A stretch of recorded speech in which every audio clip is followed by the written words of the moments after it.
feel. They think that she has some kind of inside information from the doctors themselves inside the hospital.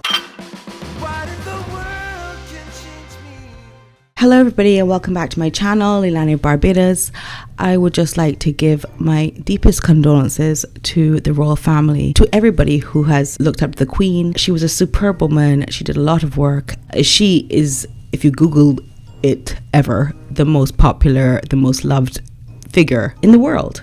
So first of all, I just wanted to give a timeline of everything that happened. We heard news from Buckingham Palace. The Queen was under medical supervision at Balmoral in Scotland, and the doctors had become concerned for her health. Immediate family members have been informed with, of course, that news that she's under medical supervision. So even though she pulled out of the virtual Privy Council, she still met at Balmoral with Liz Truss, who is the new Prime Minister of England. Then we got a statement from Buckingham Palace. Following further evaluation this morning, the Queen's doctors are concerned for Her Majesty's health and have recommended she remain under medical supervision. The Queen remains comfortable at Balmoral. Okay, a picture taken this week raised questions about her condition as she was seen with a bruised hand. I don't know why this was such an issue. We don't know all of the medicines that she's on. She could be on Plavix or any of those blood thinners. This is a picture of my dad's hand. He's on blood thinners. So if you have a heart condition and you don't want to suffer a heart attack, doctors tend to put you on blood thinners, which if you hit your hand, you immediately get a bruise because your blood is so thin, it doesn't clot as easily as people who are not on the medication. Anyway, they made a whole big deal of that. Queen Elizabeth is 96 years old. She has reigned as the Queen for 70 years. Prince Charles is 73 and he's next in line.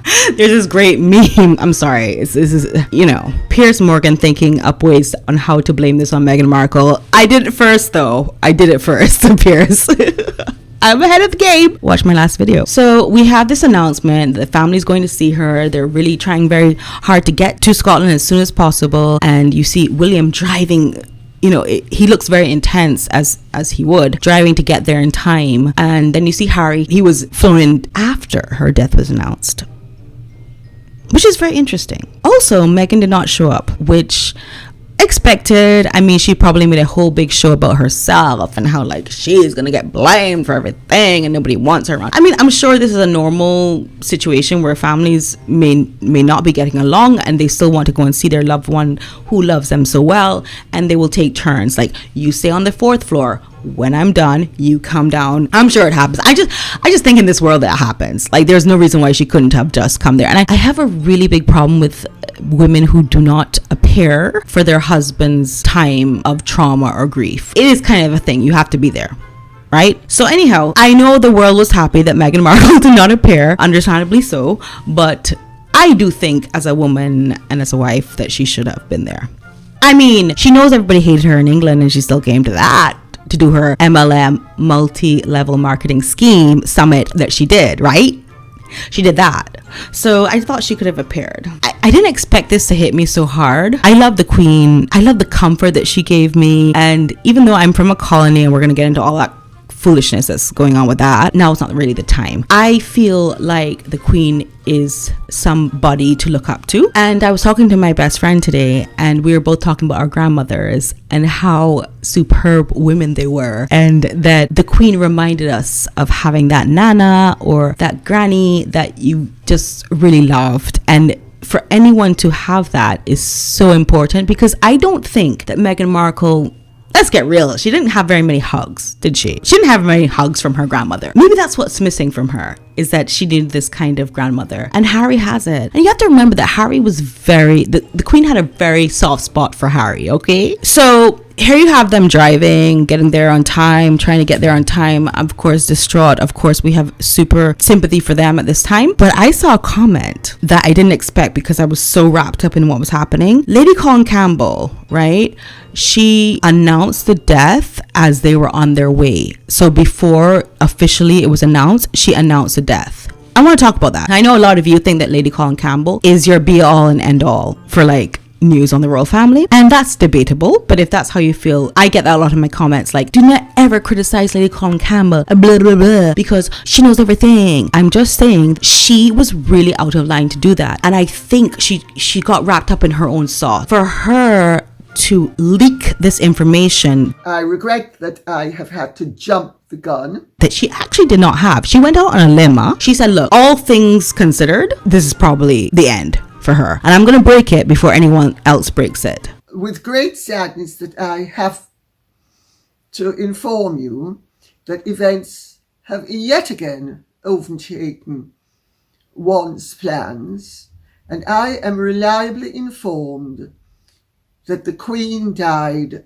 at 14:37 this afternoon, and that the reason why the announcement has not been made so far is that they are waiting for Harry and Meghan to arrive at Balmoral, after which the announcement would be made. And that's so upsetting to me.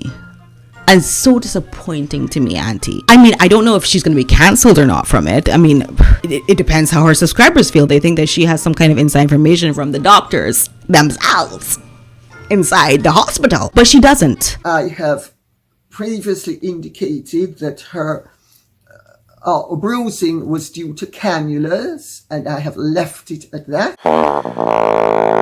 And for her to do that, can you imagine how upsetting that would be? Because I remember when my grandmother was on her final minutes and hours, and my grandmother was very lucid up until the very end. And I remember talking to her and saying, you can't go. And this is so selfish of me, but I was like, you can't go. I need you. And imagine if you're having those conversations or those thoughts and somebody just said, well, she's passed away. It's done, before it even happens. That is stealing a moment. That's robbery on a different level. Well, let me get myself together and finish this, what I want to say to you. The Prince and Princess of Wales. So, yay! We get to use those names again. I mean, I really missed it since Princess Diana. And so now we finally have the resurgence of those titles. I'm sorry, I just had to get myself together for a minute with William and Catherine. So to say Catherine is a Princess of Wales is so amazing. These are the traditional things that I love about being part of the Commonwealth or being part of the United Kingdom. There's something to it, you know, culture is culture. So I just wanted to end this on a really positive note, looking forward. You know, Charles, I'm not gonna lie. I'm not gonna lie. I can't take Charles that seriously. Everyone gets upset when I talk about this, but like literally, the Camilla conversation over the phone, I don't know how to put this without people getting upset. The Camilla conversation on the phone regarding what he would like to be in order to be as close to her as possible. I can't get it out of my mind. And I played it in a video that I did and people got like all upset. I'm like, but like literally he said that. So like, that's what really happened. I mean, you cannot get upset about something that actually happened. You just have to live with it, right? Which is the same way I feel about the whole colonization and whether the monarchy should exist because they are this colonist and listen, it was legal at the time. It happened at the time. It happened in many different nations all over the world. And yeah, it happened. So don't get upset about it. It doesn't happen anymore. And we need to just look at that. Anyway, this has been a really hard day for me. And I was trying so hard to get this video out to you because I wanted to hear from you. I want you to comment. I wanted support from you guys too, you know, because I was also grieving, and with grieving does come some anger, and now I'm more peaceful about it. We got a new cat. A British short hair, of course. And his name is Blueberry, and I will be showcasing him in the next video. So please don't forget to like and subscribe. Thank you so much for your, you know, sticking with me through all of this. Okay, thank you so much. Lots of love. Bye. Love you. Remember to love your grannies, okay? Oh, and just one more thing. Please do not send Lady Colon Cannula any hate or hate comments or anything like that. We all know what she did, and she does things her way and I do things my way. And you know, it is what it is. But as the daughter of a surgeon, I just really have this pet peeve where I don't like people announcing other people's private medical conditions or making assumptions about them. Okay? It's just my thing. I'm sorry. Okay. That's all. Bye.